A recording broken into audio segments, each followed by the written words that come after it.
happens to them?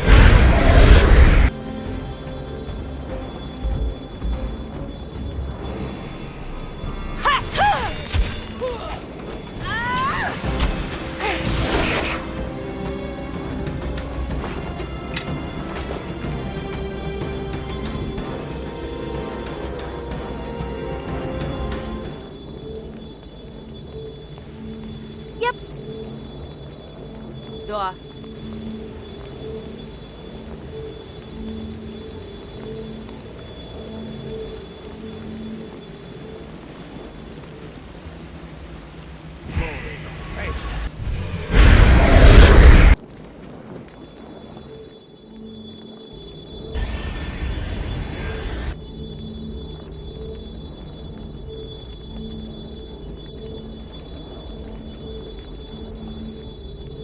Fight, fight, fight! Время убивать.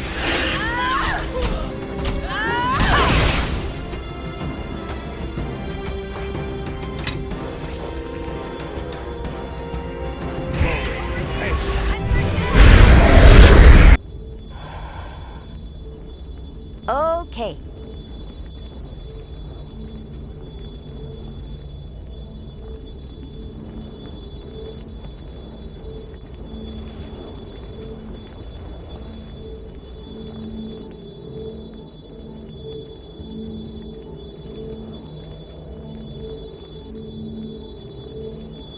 Адская...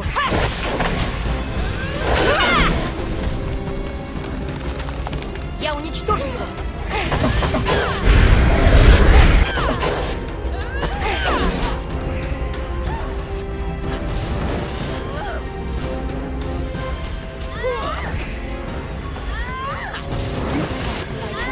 Ну, если нужно.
Get this damn lock open.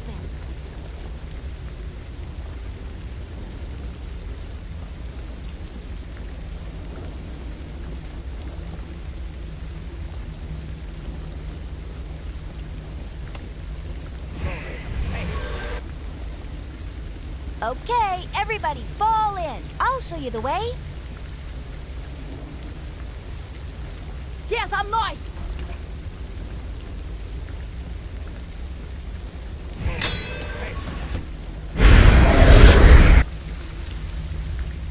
Finished.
А? Yes? А?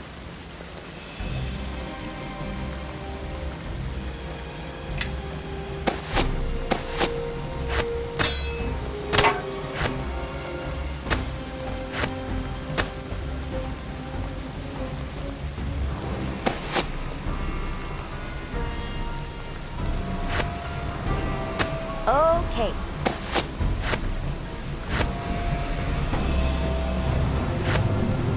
What's our heading?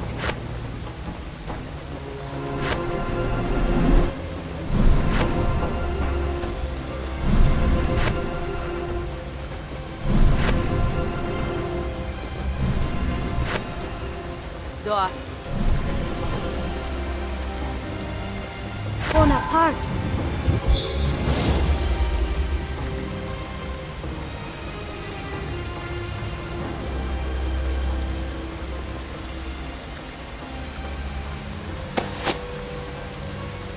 Track my wake now.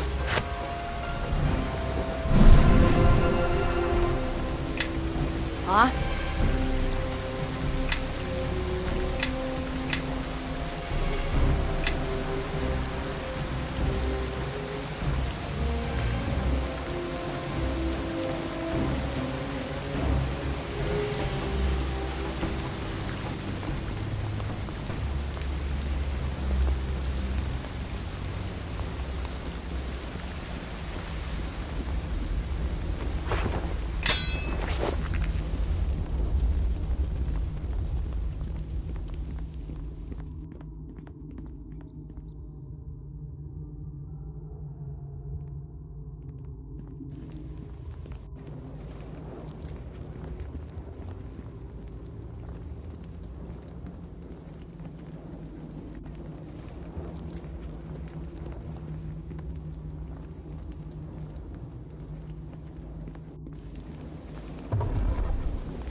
I am ready.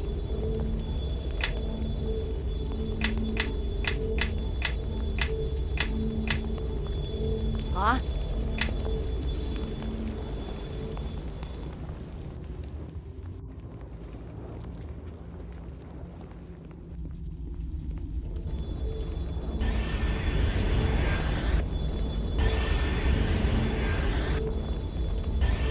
Okay, everybody fall in. I'll show you the way. Все за мной!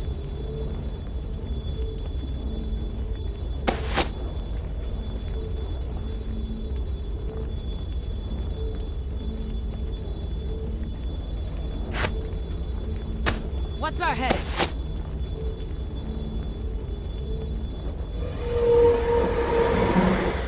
Да.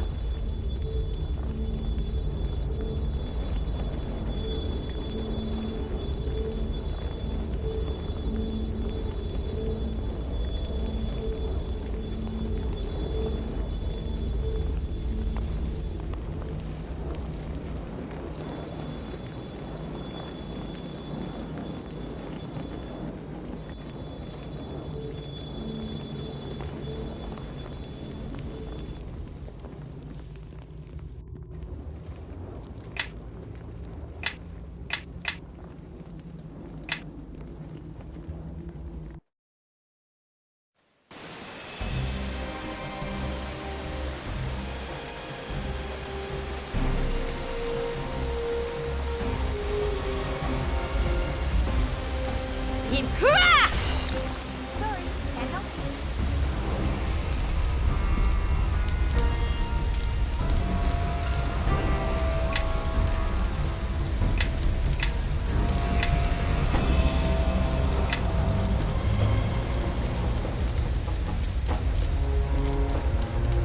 seems that your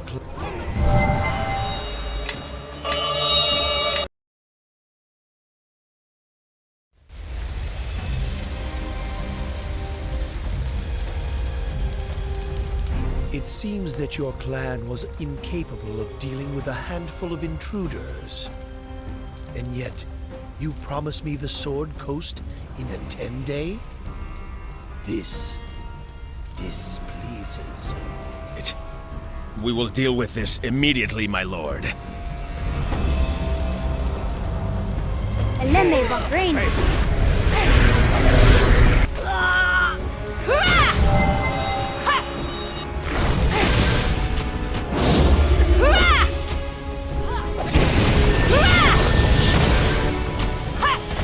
Я уничтожу его.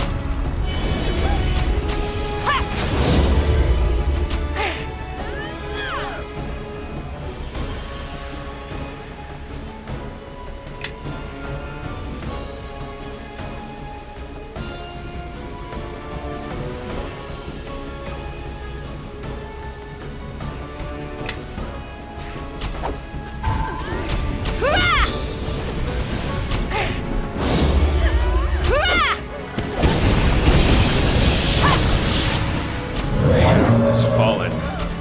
Zehir's favor is lost to us.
Irritating mortals. This sad little victory of yours. What do you think you really won?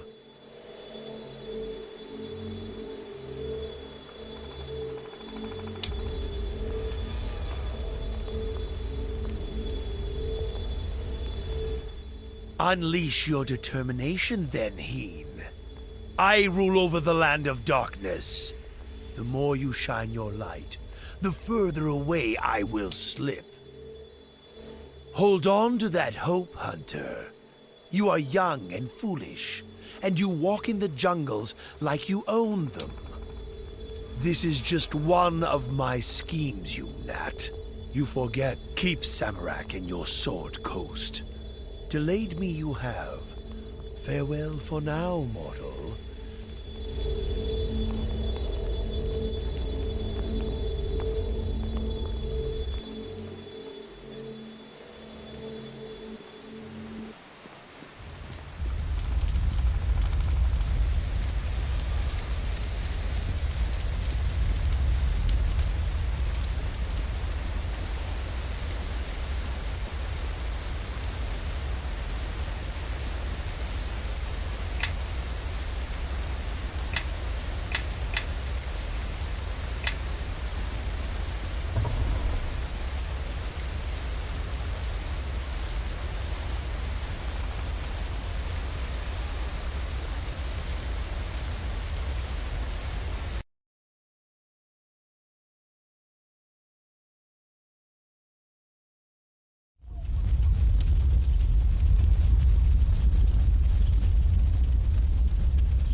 amazing, remarkable. To think that you faced down the herald of a god, and won! And I could tell the tale.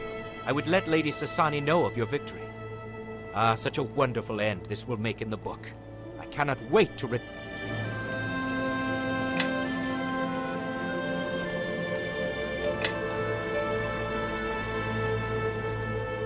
My scouts have brought me the news. Indeed, all in the area saw the result of the storm. House Sissean consumes itself with chaos, and the other clans have turned from their influence. The threat they pose to Chult, to the Sword Coast and beyond, it is ended. Trade in the Sword Coast has been stabilized, thanks to you. And I shall do what I must to see that it stays that way.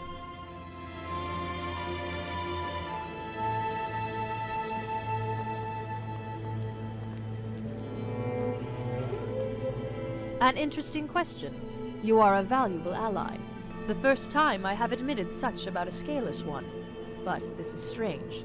I would feel awkward ordering you around as if you were an employee.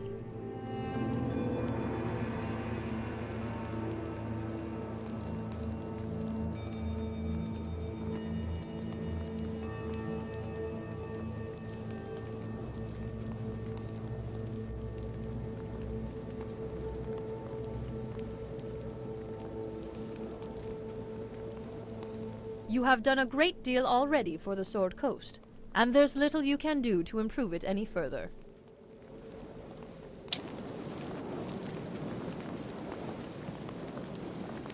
Come now, you can't be... Very well.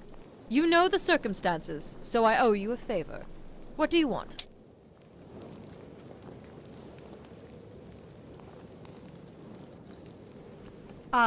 You cannot... This isn't what I... Fine. Very well. You have my word. I will harm no one. And so, dear readers, here ends my tale of sinister plots, heroism, and sacrifice. But what, you may ask, happened after the fall of Zehir's dread herald? What was the future of all the lives that were touched or undone by such events? Fear not, my good readers, as my name is Volothamp Gedar. I would not leave you in the lurch, though I am not an historian by occupation. I am a tireless investigator, and I here present what I was able to uncover. Though it played host to us for a time, by all accounts, Samarak remains unchanged. However, my sources whisper that certain high-ranking officials have fallen under Yuan-Ti control.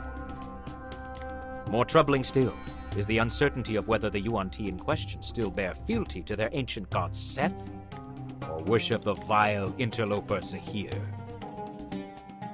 Now, as for the fate of the beleaguered Port Last. With the raging storms in the area put to rest, Port Last was able to repair itself and resume sea trade, slowly growing in size as it capitalized on the import of knucklehead ivory from Icewind Dale. Though it has been some time past now, the folk of Port Last still talk about the army of undead that liberated their town, and tales and songs of the incident have become popular throughout the Sword Coast. Except, of course, in Luskan. But that's to be expected. With Port Last free of Luskan invaders, Neverwinter forces acted quickly to re-secure the town, and Lord Nasher himself called the liberation of the town a hero's deed. Her days of necromancy behind her, Naya returned to Port Last, reopening her magic store. Before long, she became known as one of the best resources for magical items in the northern Sword Coast. But what of the tiny village of West Harbor, the childhood home of the great Knight Captain? Safe at last, West Harbor began to grow and prosper. Jan continued to study magic, and with the combined efforts of Laszlo Buckman and Goodwife Aruna, the village became an excellent trading stop for merchants.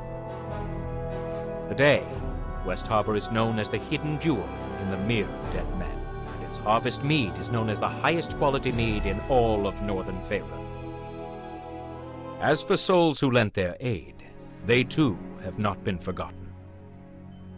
After the events at the Temple of the World Serpent, Belueth's rage at the cults of Zehir seemed to intensify ever greater, as if she piled all the hate and anger in her heart at the feet of the god and his minions. Eventually, the young woman disappeared from Neverwinter, though cultists tell tales of a yellow-haired woman who appears out of nowhere, slaughters their people by the dozens, and vanishes into the night like a ghost.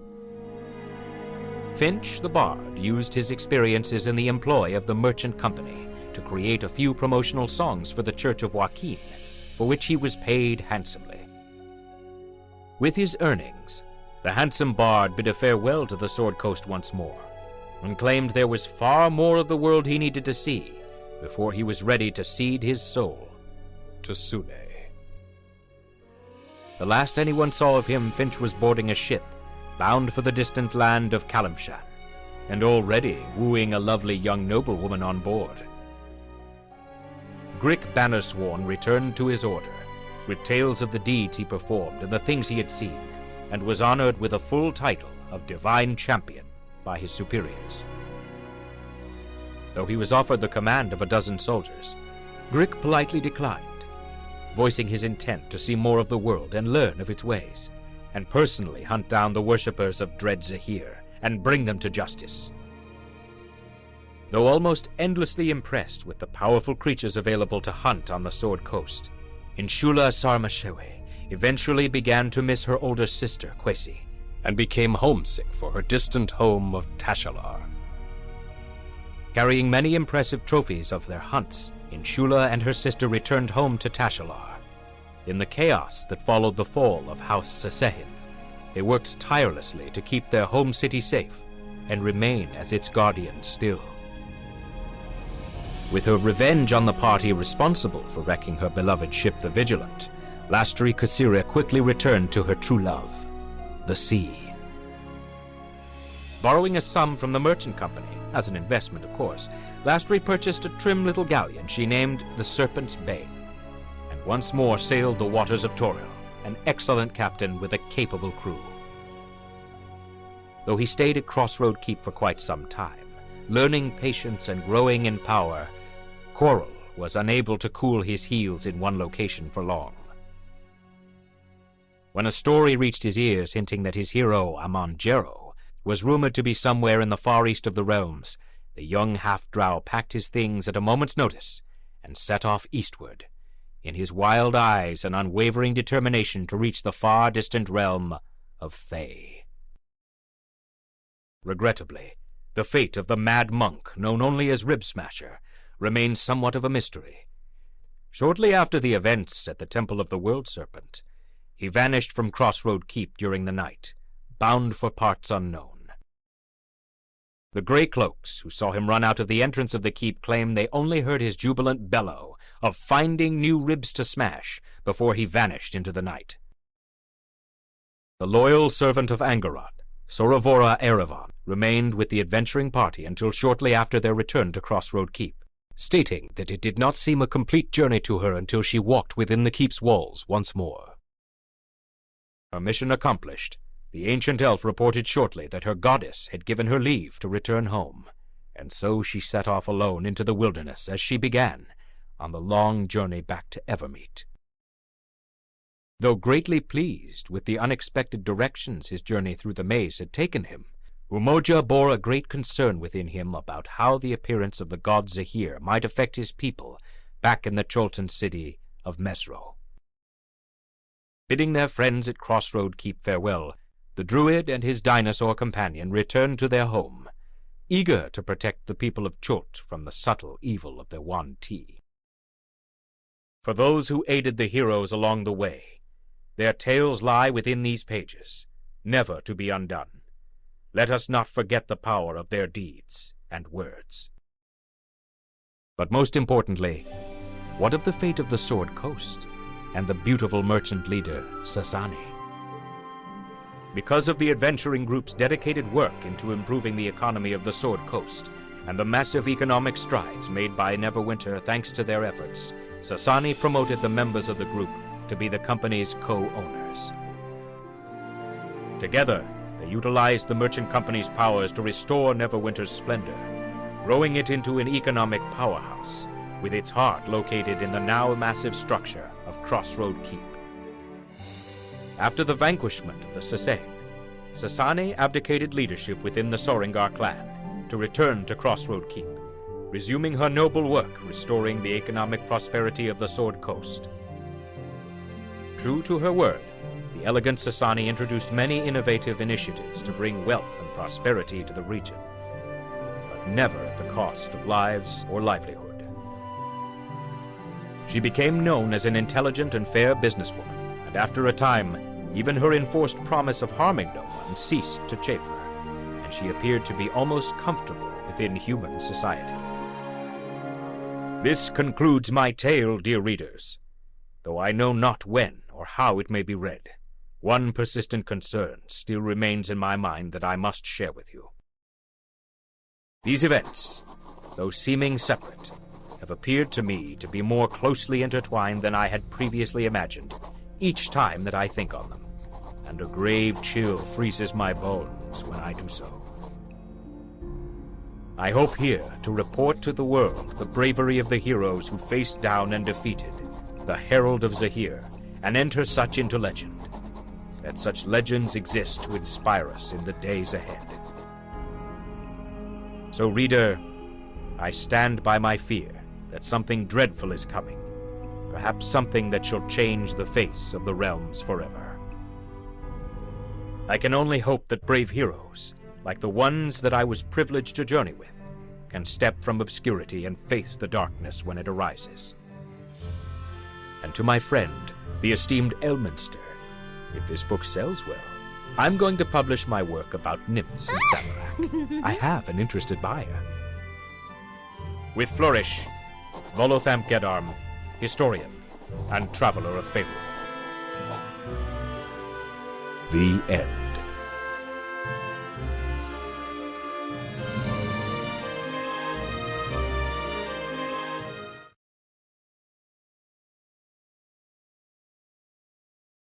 And so, dear readers, here, but what you may ask, happened after the fall of Zehir's dread herald. Fear not, my good readers, as my name...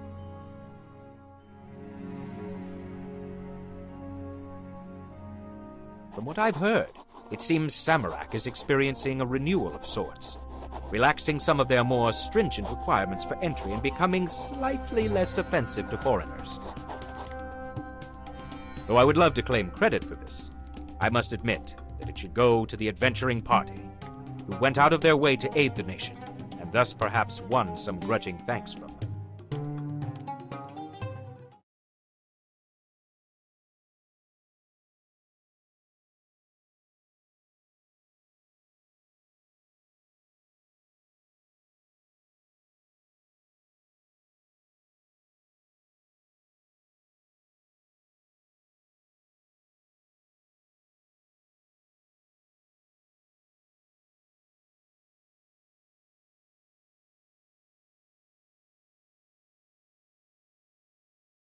Now, as for with the raging storm, but under with the as for so event might with the loyal for the